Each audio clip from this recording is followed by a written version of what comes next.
So I'm going to, this is Walter Wilk. I'm going to call the April 23rd, 2020 Finance Committee to order. I just want to go through a couple of ground rules because obviously we're doing this via video and we have a number of people on the phone as well. Ground rules are for the Finance Committee. If you have a question, you'll put your hands up. I'll go to Mike DeSantis last because we're having a problem with his computer. So if there's a question as we go through the different topics, if you raise your hand, and then and you can all see each other, so I'll get to each one of you. And we'll take questions from the audience. What do we want to, I'm going to have you each raise your hand to practice this. If you think we should take questions at the end of each discussion point, raise your hand, or you think we should take the questions at the end, raise your hand. Okay, so each discussion point, or at the end, all of everybody. Okay, so at the end of each discussion point, if there is a topic for each discussion, because some of these we might just go through like reserve fund transfers or none, we'll take questions at the end, okay? So, all right, with that, the Finance Committee has been called to order. Number two, we put on here, everyone should have a copy of this document that was resent to you by me today, that was resent to me by Barry. They have not put in for reserve fund transfer, but they are tracking. So we're going to roll into number three now, incurred and potential new expenses and decrease in local receipts for the current fiscal year. Right now on this list, we have about $65,629.50 worth of expenses directly related to COVID.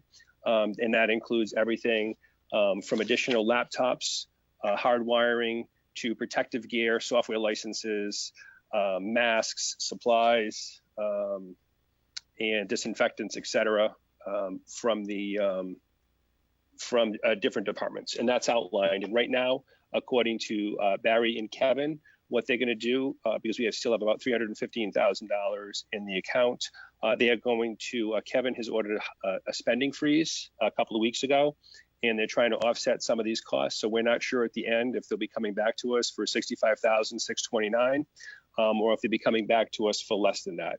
I do know that there are one or two bills outstanding, so that number could potentially go up. But at this time, it appears that that's the number. So with that, does anybody have any questions? Okay, no questions on that. Right now, you know, and you have those documents from a couple of weeks ago, they do not foresee a big decrease in local receipts. I know that we've discussed at our, you know, and some people have shot emails around regarding concern about food and beverage, hotel receipts going down because, you know, restaurants are closed, the hotels are closed. Any impact if Comcast is going to cancel any of their, and it's really going to go over 2 fiscal years, any of their concerts this summer, or if there's been any impact to any other state aid or anything like that. According to Kevin and Barry, state aid for this current fiscal year has not been impacted negatively by the COVID-19, and we've collected most of that aid at this point anyway. But we could run a little light on food and beverage and some of the building permits and things like that are out there because some of the building has ceased. But I understand that some of the other committees are getting up and running, so they can't issue permits or do zoning or do whatever they need to do to get the permits issued, so they can pay the fee and then start the construction. Brian? Do you know if the town owns real estate that we rent out? Because I do know that there's forbearance allowed, so people don't have to necessarily pay rent. I'm just wondering if we get any impact by that, or everything is privately owned. Do you happen to know? What do you mean that we rent, or is people rent from us? Does the town own property that we rent out to others, and that others might not pay the rent because they don't have the money and because they're taking advantage of forbearance rules? I'll ask that question, but from being on the FinCom for a long time, Scott, I don't ever recall anything, even in the last recession or coming out of the last recession, us having people rent from us. I know that different people get permits to use the fields like soccer and softball and baseball, but that's really a permitting fee. But we don't, I'm unaware of any rent. Scott? No, I'm not aware of anything. I mean, obviously, some of those kind of rentals will be slow, but not aware of any property where there'd be something accruing or that we might just not get. So the schools are the only ones, because I know they sometimes rent Well, out their facilities. from what I understand is they used to lease out to the community college, but I thought that they told us that as of this year that on a go-forward basis, they're no longer doing that. But I can double check. So do we have anyone renting any property from Mansfield in any form or fashion? And then schools, and I'll put together a list afterwards that I'll send to everybody, and then we'll review it. I mean, Park and Rec might come up with some rentals we're not going to get. I mean, I used to have a group that we used to rent the gym at Qualters for like one night a week. And some of that stuff probably won't be happening as much as it did in the past, but I don't know if that's huge money. Yeah, I don't think that's, I'll put the community college down. I don't think that's huge money at this point, just from being involved in kids' sports for years. Community college, rental at schools. Okay. Okay. All right. Does let me see. I don't have any nobody sent me any questions on that. Well, go ahead, Jack. Go ahead. Walter, I'd like to ask the ignorant questions. Why aren't hotel and restaurant receipts negatively impacted so far? They are. I don't know if it came out the right way. They are on a go-forward basis. Okay. So they will be, because the restaurants are closed and the Right. hotels are closed. So from about 6 or 7 weeks ago, and Barry's putting those numbers together. Okay, thank you. I mean, I think the numbers would imply that, there are percentage of receipts based upon the budget. I mean, we may come in close to the budget, but the reality, if this hadn't happened, it might have exceeded the budget. It might have been higher. Jack, the delta is it will not be a big number. Barry had told me, it's something that we can absorb. And what we won't see is any potential excess that might have ended up in free cash because it's more than we budgeted. Yeah, correct. That's one thing that people have to understand is we're going to come in under the wire on this, and the free cash is going to be significantly impacted, in October when it comes out, because Kevin's frozen the spending, and he's hoping to offset some of the lost revenue with that frozen spending. But obviously, both the schools and the town side will both go through different budgets and try to utilize those budgets before they come to us for use of the reserve fund. One way to look at it is, when we always had, we'd have the turnbacks and whatnot and all those things that would add to free cash. A lot of that was because you had your receipts go through the full year, and then you could collect, compare the reality to what you budgeted. But we already know we're going to be really hit hard on those last couple of months of receipts that probably won't bring us over the top like they used to. Now, the magnitude, we'll have to wait and see. Correct. If anybody has a question in the audience, you can shoot it to me now, or I'm going to move on to topic number 4. I'll give you a couple of seconds here.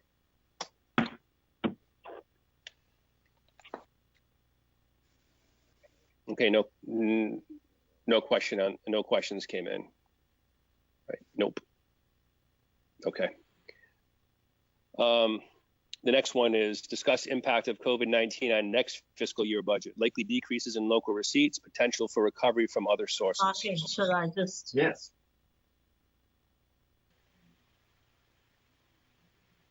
Somebody? Yeah, Walter, I just wanted to let you know we're not having any audio going out. Jack's here and we're working on it. Okay. Okay, just so you know. So so is it just the people on the finance committee that are hearing this, or is it the people who dialed in as well? I'm not sure if the people who dialed in are hearing it. It's just the airing part. Video's going out, not audio. Video's going out, but not audio. Okay. Walter, this is Nancy. That was Susan from Mansfield Cable. Yep. So what she's saying, excuse me, is that the webinar is working fine. So your attendees here are seeing and hearing you. However, the Mansfield Cable broadcast, it has no audio at this time. So okay. it will be recorded, and that audio will work fine. But right now, for the outgoing broadcast on Mansfield Cable, the audio is down. Okay, but as long as you replay it and they can hear us, that we should be fine. Yes. Can we give Okay. them a moment? Is there something they can rectify in short order? I'm not sure about that. That would be, I would say continue on would be. Okay. Okay. So why don't we continue? So the last question was, so nobody had question on 3. Number 4 is discuss impact of COVID-19 on next fiscal year, likely decreases in local receipts, potential for recovery from other sources. I know that several of you had put that on there. And I know when we started to put the schedule together last week, the agenda, I don't know if people saw, there was a CNBC article yesterday and then it reran on Bloomberg Wire this morning, talking about how they believe that most states and municipalities are going to feel the pinch of this coming up in the next fiscal year, and that the federal government, while they've spent a lot of money on small business and they've spent money on unemployment, et cetera, may not be as willing to throw more money to the states in order to plug budgets, et cetera. So that was an article. I have it on my phone. I can forward it to all of you after this meeting on your cell phone so you can take a look at it. But it basically talked about impacts on a go-forward basis. So feedback from Kevin and Barry is that they're currently working on it and nothing has come from the state. But I think all of us, between the loss of receipts from businesses, from the reduction in taxes, from the impact from the gasoline tax, not there for roads and bridges, from not having conventions in the city of Boston, Logan Airport, et cetera. There are going to be a number of areas, and I think we'll see it. I haven't seen anything from the state reforecasting, what the revenue looks like. But I think we can look at the same trends that we see in private industry.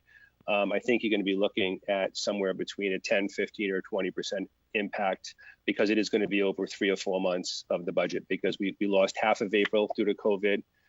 Half of March, all of April, and we could lose, all of or half or all of May, and then the ramp up time, as they get ramped back up. It's not going to be a flip of the switch, and then all of a sudden everyone's going to go back out and go to work and go to restaurants, and then we're going to go from 0 to 100. It's going to be a slow ramp up.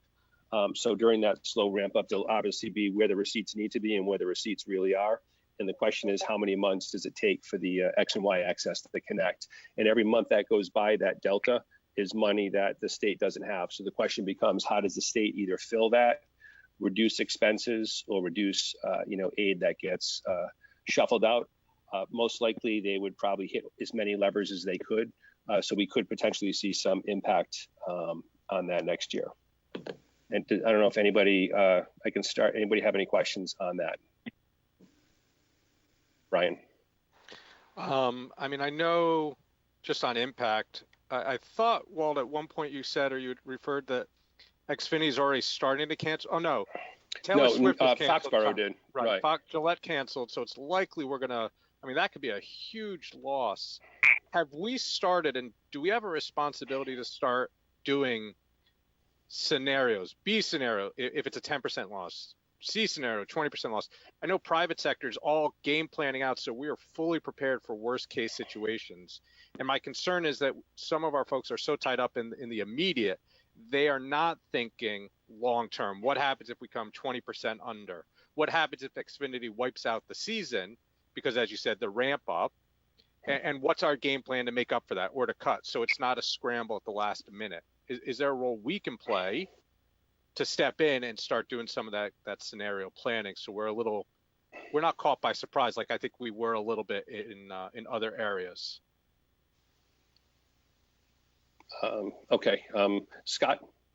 Well, I think some of the information, even Brian, some of the information you had sent out where the state was talking about things that might be deferred and spread out of years might provide some of the information that would help in trying to address certain scenarios. It's not only a shortfall, but what might you be able to do with that? Do we have to cut right now to meet it, or is it something that we can defer and we're going to have to figure out over several years to try to meet? And of course, that could be key. Yeah, I have asked the question. As you said, as a matter of fact, I was on a conference call yesterday. I have another one tomorrow morning where I work, and we're going through all the scenarios. And I know my clients are going through scenarios. I think coming out of this, one of the questions we should have is a recommendation that, and I think a reduction, if you look at the agenda, when we put this together last week, the reduction was 5, 10, or 15%, and that was just for state aid. But I think, we should be looking probably at deeper cuts, and I think we should look at excise taxes, because we know if you just look at the trends in autos, and you saw what happened last month, vehicles were not being bought. We can make the assumption that food and beverage and other receipts like that are going to go down significantly. I think that the property taxes will probably stay pretty stable, because people will protect a lot of times to save their home before they move out. But I think that they'll pay the taxes, is a last ditch scenario. But I think when you're looking at the unemployment rate going through the roof now, I do think we face significant financial risk on a go forward basis, in that we do have an obligation to run certain scenarios. Now, I mean, we could run the scenarios based on the budget sheets and just take a look at some of the different levers and say, okay, and I'm making up numbers. State aid is, $1. And what happens if we get 95 cents, 90 cents, 80 cents? What type of impact is that? Because we also don't forget, we have 4 million in stabilization, but we don't want to blow 4 million the first year, or we don't want to blow 3.5 million, because as Scott had said, it's going to take us a couple of years potentially to get back to where our revenue is today. So if you spend 2 million out of the reserve fund the first year, $1.5 million the second year, and you need $1 million the third year, you're out of, that's when you have to make cuts. So maybe some of the things that we should discuss now, and just be prepared, just run the scenarios and game the scenarios. There is a question from Select Board Member Schoenfeld asking, what is the impact if we lose the whole season at Xfinity? I think that they could probably do a scenario, because I remember the summer where we had issues, John Stambrook was pretty accurate on the percentage of the food and beverage. Because don't forget, it's not just the stuff at Xfinity, but a lot of people come into town before Xfinity and stop at Bertucci's or Jimmy's or Chengdu and then go to the concert. So it wasn't, if you lost $1 at Xfinity, you might have lost 25 cents in town or one of the other restaurants. Was that was that $1 million? How much revenue? Do you know? Was it $1 million? I can't remember. It was Xfinity alone. It was a couple. It was a couple $100,000 from what I recall, but I don't remember off the top of my head. That was 2 or 3 years ago. And then you have don't forget, you have the cascading effect, right? Because you have a lot of local townspeople who work there. And you also have police officers and firefighters who work there and get paid for that as well. So it will have that cascading impact in town. That it's not just that we lose the concerts, but we lose, money from the parking, and we lose money from all those other activities.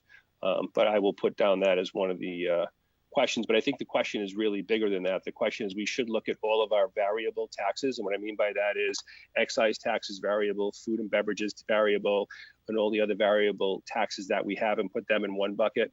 Then we have your houses, apartments, etc. And I think those move a little slower, where you'll see a quick drop in food and beverage. You're not going to really see that on the business and the homeowner side. And then I think the other bucket is state and federal aid that we get, and what happens if that gets. And I think we have to run a scenario with all three of those, with maybe we get most of the impact is with local receipts, and maybe the state receipts stay flat, or maybe the state receipts are only down 5 or 10%, but maybe the local receipts are down 50. Yeah, yes, Scott. Let's ask the question, because one thing that might mitigate the impact that we don't have information on now is, how is all of this affecting Relief and what they were planning on doing? To the extent they're delayed, that could be a big chunk of money. We haven't been counting, but we know when they open, we're going to get. I think the impact of that seems more significant than perhaps it did in the past, and having any update as to where they stand, if they have any clue as to how delayed they're going to be, could be useful as we assess these scenarios. Scott, do you remember, Brian. did we build Relief into the F-121 projection? No. So they weren't built because they weren't built and they don't have their approval, correct? They still don't have their approval. We just talked about the potential impact on their estimates at the time. Now, we don't know what's changed. I have no idea with the Control Commission, what they've changed. I have no idea how far behind their work plans are, the construction. I mean, that whole scenario and that much of a delay, I don't think we have any information on now, but to the extent we could get some, it will just help the planning process, because I think we have to think a little more about those monies than we did in the past. We consider, gee, that'll be gravy, and let's worry about it when it gets here. We just might have to think a little differently about it now. It might have to be a little more anticipatory than we were.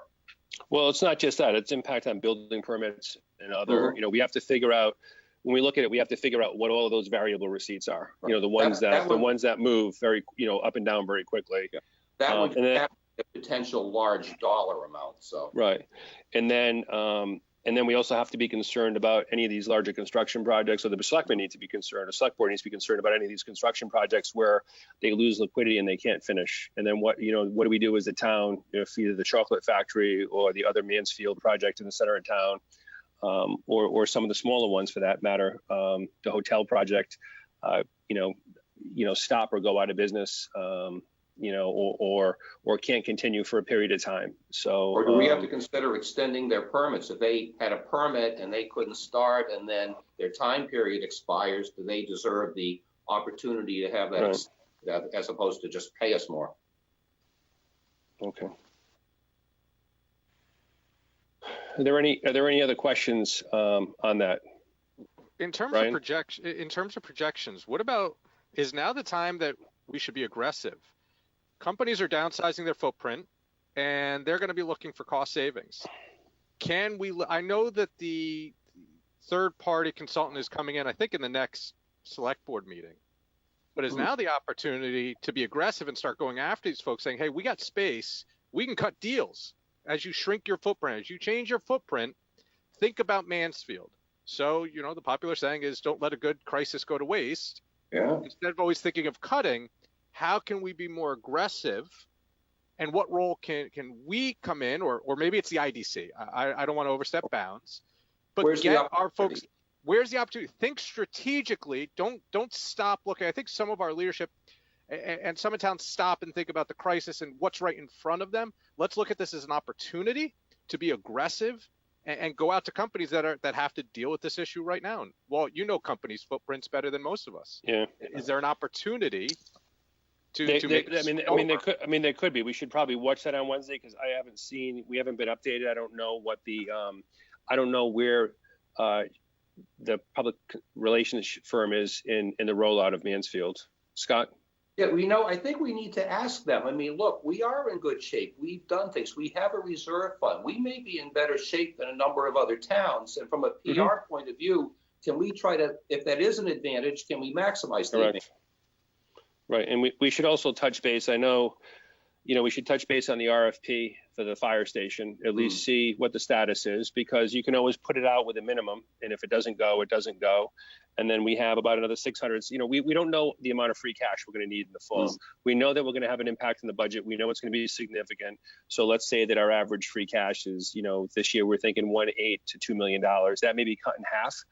We may already have some financial obligations that were voted at prior town meetings, where there is a percentage already owed, maybe another addition on a fire truck or whatever. I don't think we want to load up on debt right now, because we don't know, what the future holds for this. But we can also ask questions about what the status of the RFP is on the fire station. It's been, the new fire station is going to be open almost for a year at this point, coming up. When did it open? In June? Was it June that it opened, or July? I'm trying to remember. So we're coming up, so we should be able to get that off the ground. And then we know that those properties we talked about over the last 3 years, we got the first tranche out, and we know we've been having some discussions again, but we don't have the authority or the power. We're just an advisory board on either of those things, but I guess we can advise them again for the 10th time to get the RFP out. And on the auctions, it might be the 20th or 30th time to get the auction out. But to get those properties auctioned, it's better for us to have money in our pocket. I know people might say, well, we're not going to get as much for those properties now. Well, let's wait 6 months. But my response will be, maybe 6 months ago, we should have auctioned them off. But at least we can set floors on those properties if we think they're worth more. Like, we're going to do that anyway. And if it doesn't meet the floor, we don't sell it. Go ahead, Kathy. Well, I was just going to say, remarkably to date, the property market in Mansfield has had almost no impact from this financial crisis and from this virus. It's pretty remarkable, actually. So to act is the point that I'm making. It's not too late. Yeah, correct. But here's what the issue is now people this month aren't looking at houses to buy for May or June, right? Or July.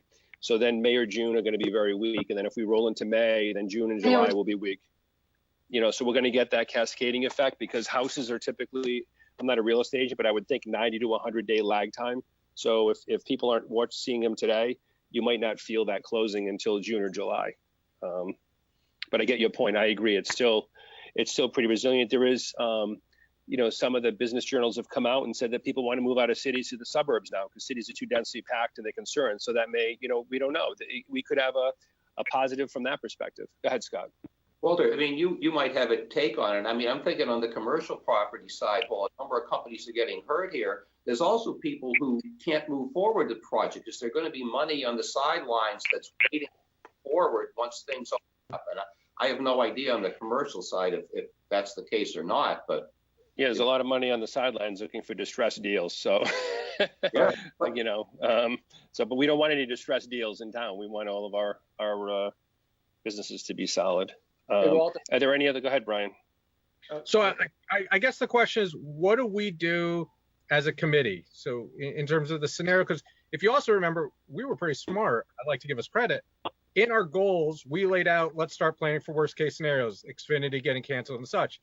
So what do we do now, Walt, to help the board, select board and others think strategically? What do you want us to do to game plan out the scenarios? Are you just going to get the numbers from Barry, or we can take I think do the cuts? No, what I'd like to do is put together. Hold on, Sarah, are you raising your hand? Or are you just waving?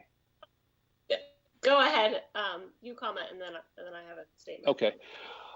What I think we should do is put together a letter with a bunch of bullets to the Board of Selectmen with different topics, like, can you run a scenario that, if Xfinity closes, impact on relief, impact on building permits, take state budget down by aid down by 5, 10, 15%, take the local tax receipts down by 10, 15, 20%, and just have it so we can run different scenarios like you're doing at work. They're gaming out these different scenarios. If this thing, continues another month, maybe your revenue's 10% down versus 5. If it continues 2 months, maybe it's down 20%.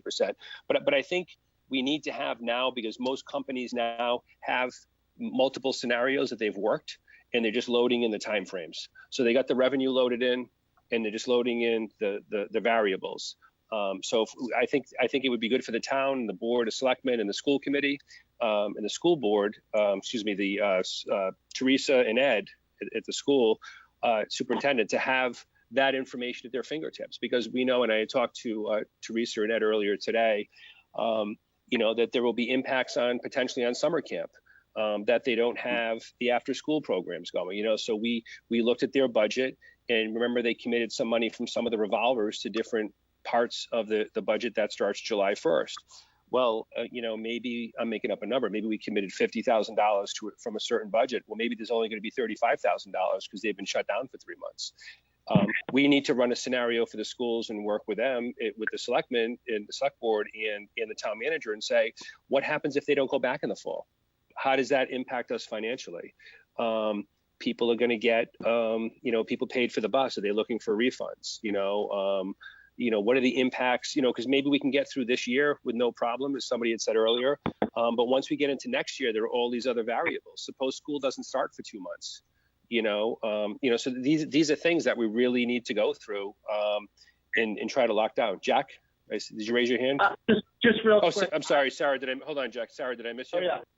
Oh, yeah. No, okay. I want to reiterate that point. It would be very helpful to get, 3 to 5 scenarios. I don't think they need to be super detailed, just more directional.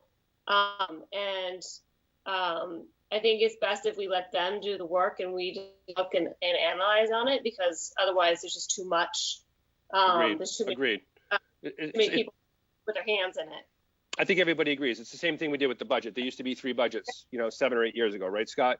I think we go off for one. And I agree with you, Sarah. I think we just say, and I'm making up a number, if food and beverage receipts are $100,000, knock them down 10%, 10,000, 20%. So you don't have to go analytically through it. Just take the number and knock it down 5, 10, 15, 20, and just show us what those scenarios look like, so we can have a best case, realistic case, and worst case scenario. And maybe the scenarios run, people back to, maybe school goes back over the summer, maybe restaurants start opening, June 1st, and then we can build back from that. But hold on, Scott, before you, Jack had a question. Just real quick point, not from a pessimist at all, but I think even going up to 25% is not unreasonable. I mean, as far as the worst case, I think that's unfortunately realistic.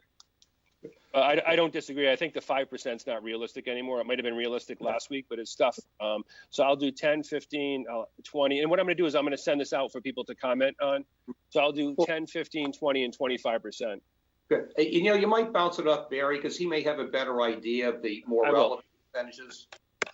But, one thing, too, I think we need to think about, and I actually ran into Teresa at the grocery store and mentioned to her, we're going to have brand new expenditures. Like, what are we learning from this and things that we need to be prepared for in the future? And what might that cost us to get that level of preparation? Can we do it once? Can we do it over time? But we also need to be thinking about that because through this experience, we are going to learn, not just from a national and state level, from a Mansfield level, what do we need to do to be better prepared in the future and what is it going to cost us? Correct, because I would think the schools, use them as an example. And no one said this to me, but you may need more sanitary conditions. So you may have to have, an extra person per building that their only job is to go down and wipe stuff down and clean it continuously throughout the day versus clean it in the morning or clean it at night or clean it if somebody gets sick.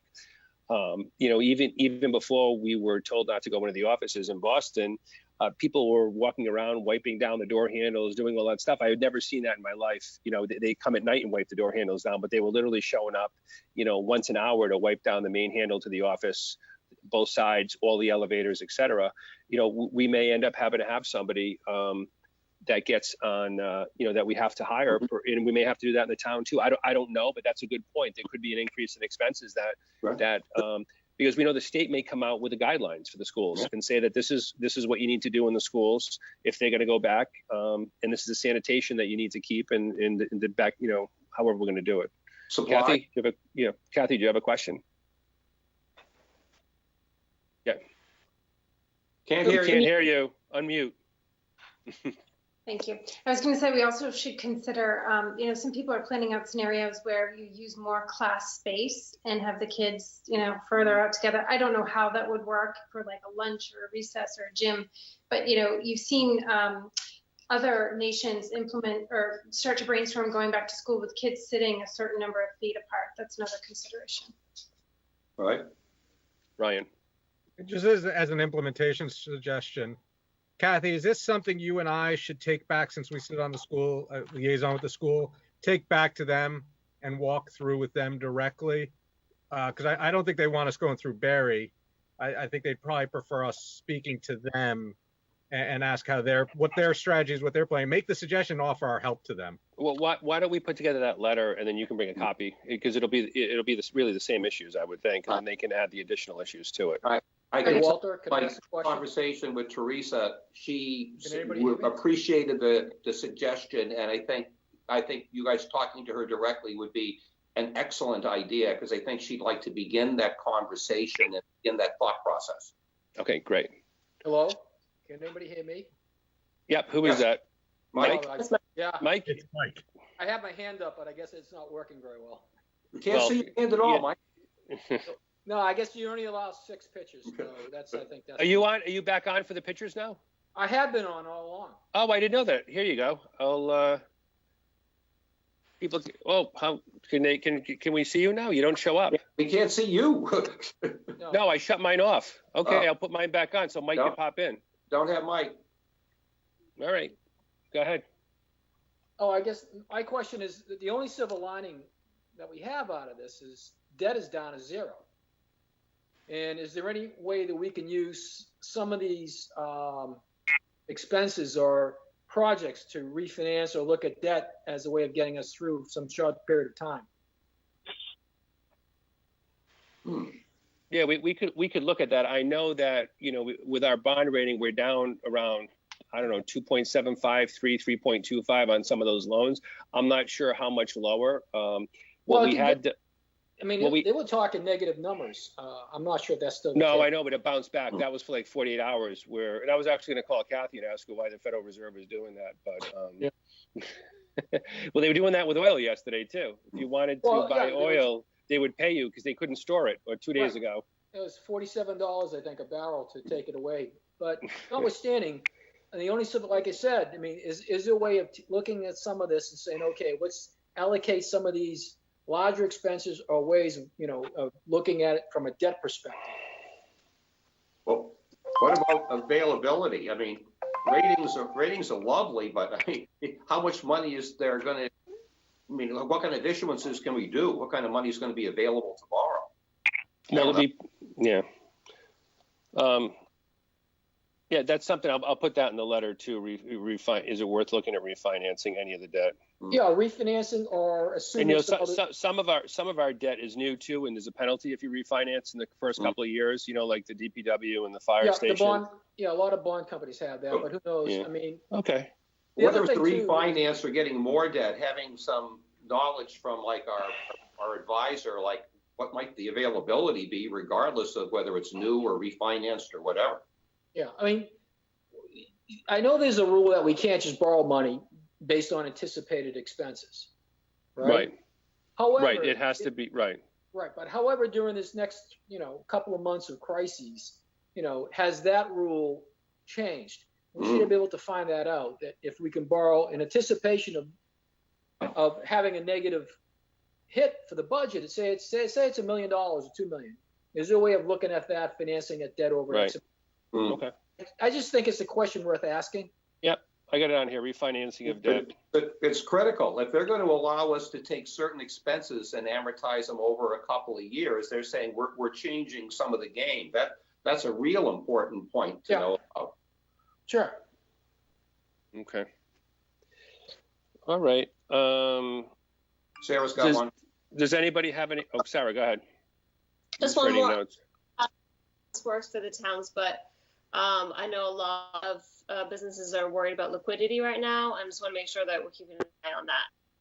Yeah, the town typically uses, and they don't have a revolver, but they typically use the receipts from water and sewer and electric as a float to in between the taxes, because the taxes come in, a couple times a year, property taxes. So they use that. So we did ask the revolver question. I did ask the revolver question of Barry, should we get one as a backup? And he said, no, they feel comfortable enough with the amount of money that flows through the system. And for electric and water and sewer, it's pretty predictable.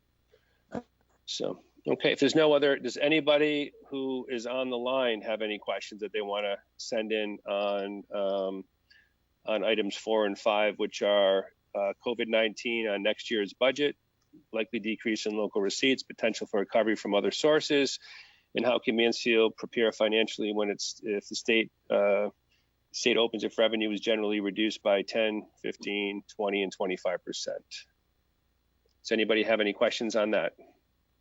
I'll wait a couple of seconds in case somebody's typing. If I don't see anything come in, the only question we've had is the impact on the concerts. And that's still the only question that we have. So I have that in my list here. So with that, I'll go back. I'll put together a letter. Got one. Yes, Brian. It's a process question, and I know it's been raised at the select board level. And again, this is where I look to you and Scott as the finance experts for your years. I remember the select board talking about they have a lot of authority and flexibility to take funding and kind of do what they want and spend as they need to meet growing needs. And I don't know if they meant it coming from the stabilization fund. I don't think they meant they didn't mean our reserve fund. At least I don't think. That takes a 2/3 vote at town meetings. Oh yeah. So, but the governor, when he came out with new rules I know he had some of the rules on amortization, spreading that out over 3 years. Is there other flexibilities so that the select board and town manager can kind of spend as they see fit? And I'm not saying that's a good idea. I actually don't think it is. But do you understand how that would be applied? Well, as an example, like this sheet that we have here, right, which is all reasonable stuff that Kevin went out and Barry and, the DPW and stuff. I think that's what they mean. If you need to go out and get respirator masks and it's outside of your budget, you don't necessarily have to come to us because it's an emergency and say, I need to order, I'm sending people home. I need, 6 licenses for GoToMeeting. I need, 3 laptops. I need cables. I think that's what they're talking about. I don't think that they're talking about, willy-nilly moving money around, because out of our fund we have to vote it, and then Right. out of the stabilization fund it needs 2/3 of a vote at town meeting. So other than the emergency spending, where you can say, Kevin, yes, you're authorized to spend, $50,000 on masks and disinfectant, get the building cleaned. I don't think it's just willy-nilly that they can do. There are too many controls in place. I could be wrong, but Scott, we've never experienced anything here No. where the selectmen have done something like that. It's usually been collaborative. No. With the FinCom, and usually they take our guidance on the recommendations we give. I mean, it may be in a position where maybe buying a few more doohickeys instead of widgets, but anything big, it's never happened that way. It's always been collaborative. Again, we don't know what new information might come from the state that saying, hey, you can now do this, that, or the other. That's a read and react. But our guidance would still be, separate from buying some personal protective equipment or something. As you said, I need a license so we can get an extra webinar so 4 committees could meet at once, or whatever it is. Traditionally, they'll come and consult with us, or at least talk to us. Even in an advisory only role, they play it out. They're not just you haven't seen them just go and spend. No. Like, if you remember when this first came up, Kevin and Barry called me and said, hey, we need to clean the building because somebody had a temperature. I need to order 5 laptops and whatever. And my comment back was, whatever, as long as it's reasonable and a reasonable person would do it and it makes sense, do it. And when you look down the list, it's, respirator masks, cleaner, sanitizer, stuff like that, thermometers to check people, disinfectants. But I don't think somebody could just wake up tomorrow and say, okay, we're going to, I've decided that we're going to, move $1 million and hire 10 more people for something. No, that's. But part of that is they can deficit spend, and that's okay. They just need to be careful. They need to talk. And don't forget, we're ahead of the curve in a little bit. Brian, you sent us some very informative information and their recommendations. And if you read through the recommendations, what they're recommending treasurers and towns to do, we've already done a number of those things. We already have financial policies. We have stabilization. We have a debt policy. We have a free cash policy. The state's recommending towns go out and put in place tools that we've already done. So we might be a little ahead of the curve in certain respects. I mean, we need to learn more, but, I think we're well positioned based upon what the state is advising other people to go out and do. Alan Breyer asked the question. He said, should we also be looking at scenarios for a second wave? I agree with him. I think you build a base scenario from the first wave, and then the second wave would be a percentage of the first wave, so you don't have to go through every single thing. In other words, if the first wave is $1 million reduction, the second wave may be a $500,000 reduction, because it's not going to be as bad as the first wave was, because we know to wear face masks, clean our hands, keep 6 feet apart and stuff like that. So that's a really good question.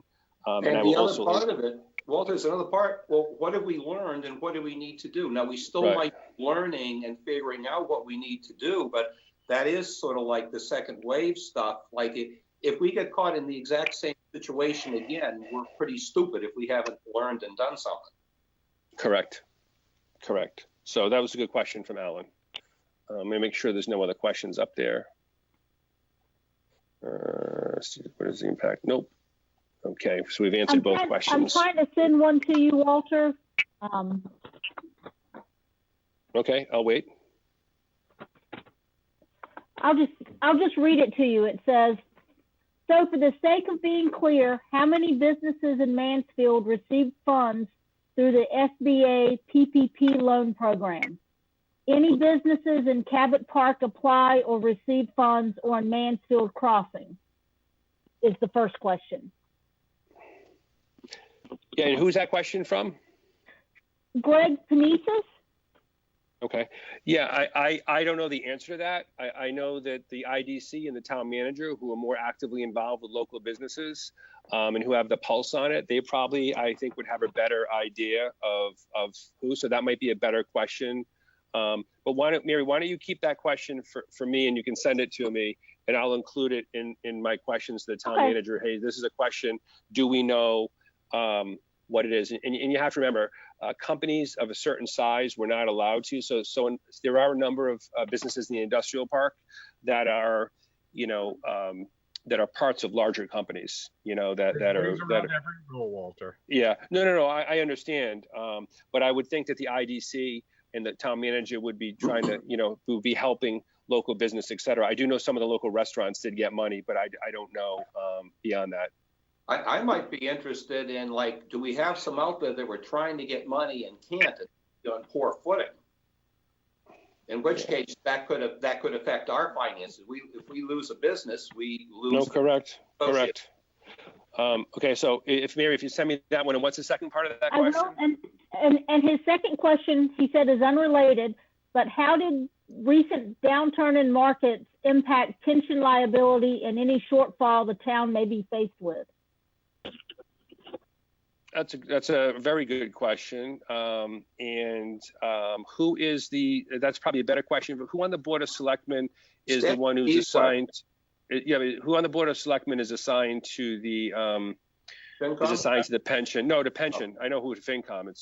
So maybe Mike's on the phone. Maybe Mike can find out for us who's doing the pension thing, and that's probably a better answer for that person. I'm sure the pensions will be impacted, but the question is, if they come back over 12 to 24 months, my throat's dry. I'm not sick.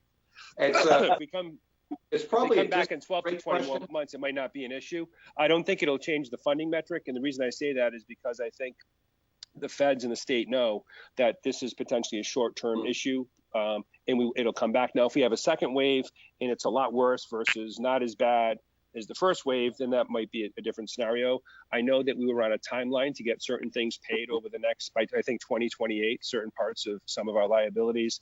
They may push that out a year or two if that's an issue. But I mean, there's plenty of money in the pension fund. I think it's, plenty. It's not fully funded. A lot of pension funds are in bonds, corporates, treasuries that are affected a little differently than the market. I mean, some of them are invested, but they're private equity.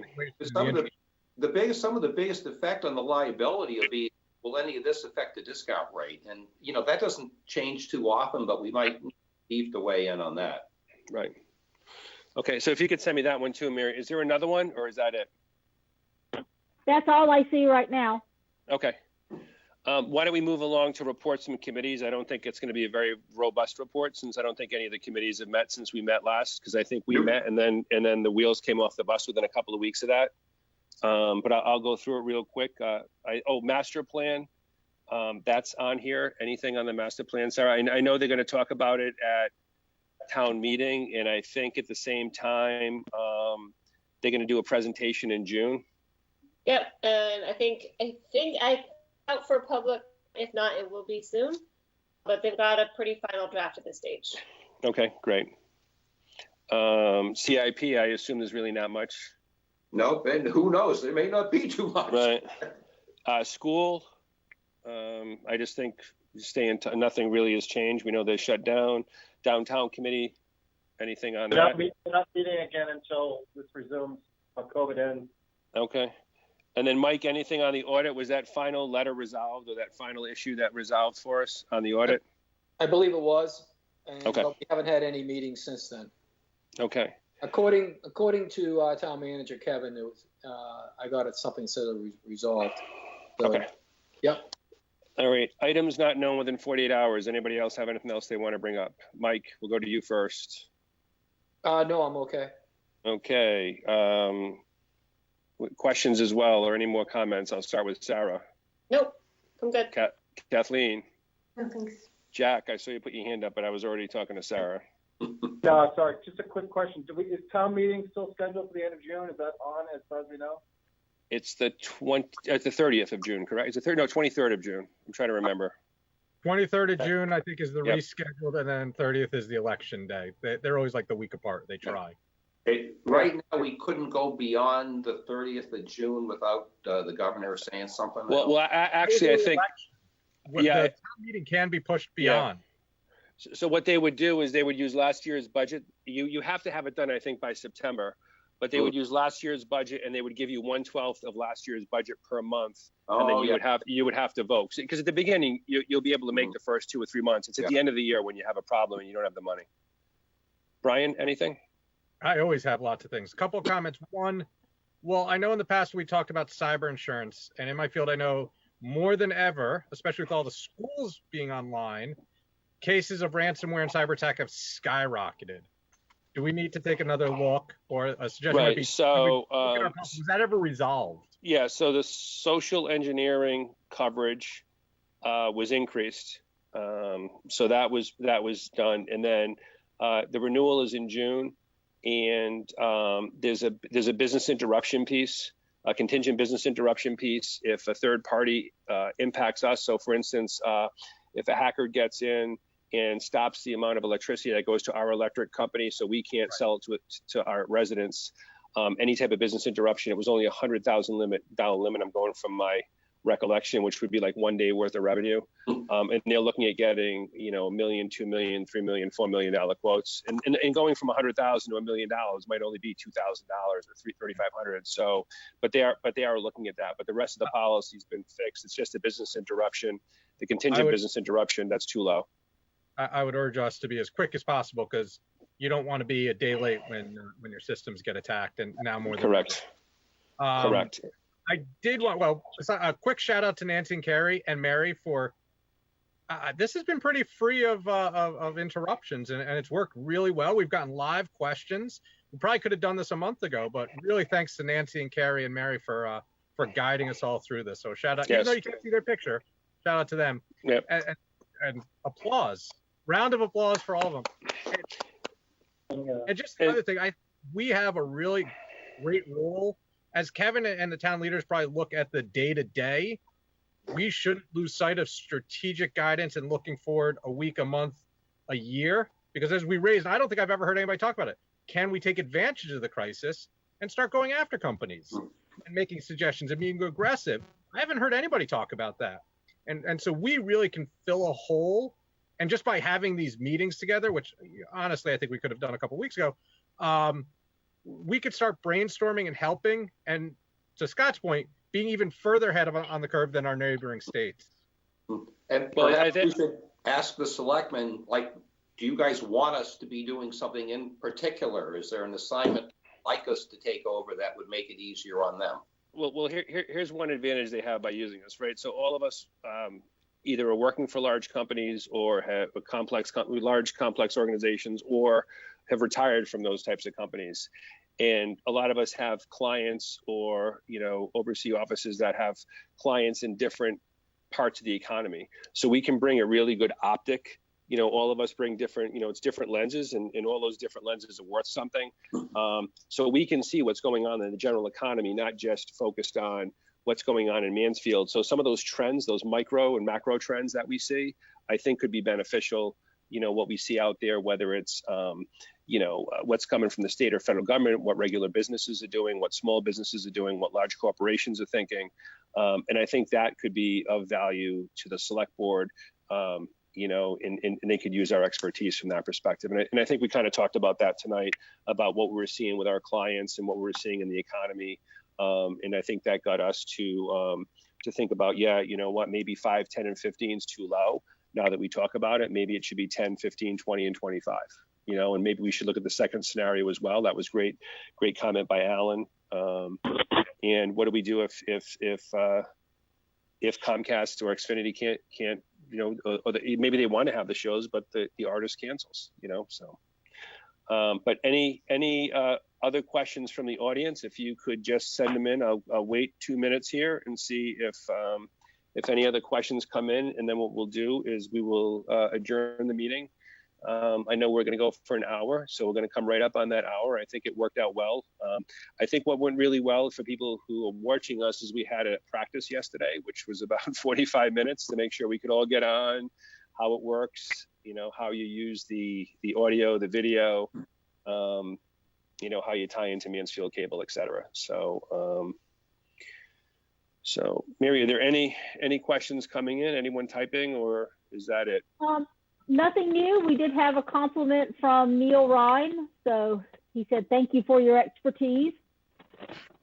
Well, you can text him back. Thank you. We appreciate it. We have one fan now. Neil is going to start our fan base. Starts with one. Neil Hey, and this is- Alan. Two or Neil three. and Alan. We have a fan base. We have Neil, Alan, and Steve. Yeah, all sending in questions. So this is our biggest. We had multiple questions. This is the largest audience FinCom has had. I know. It is. We appreciate it. Yes. So. Hey, well, I would just say when you do the when we take the motion end, I think you have to do a roll call vote for. Okay. Okay. So we'll take a vote to close the meeting. Why don't we start with Mike, because I can't see him. We got to move. I'll move. Well, no, I was just gonna say, next time, maybe we can get 7 pitches in rather than 6. Go ahead. I moved. How come your picture doesn't show up? I just got. You're supposed to show up yesterday when I shrunk myself the 6th block. So put your video on. I was told that only His not on. His video is not. That's the problem. What is the problem? Your video is not on. Hit No, the it is video on. camera. My Hit the video. camera spins in circles, so Hit the video camera one more time. You have to share my webcam, Michael. yeah, and it's just going in a circle. Okay. All right. I second the motion that we adjourn the meeting. Okay. Take a roll call vote. Okay. All in favor? Mike is the only one we can't see. I can.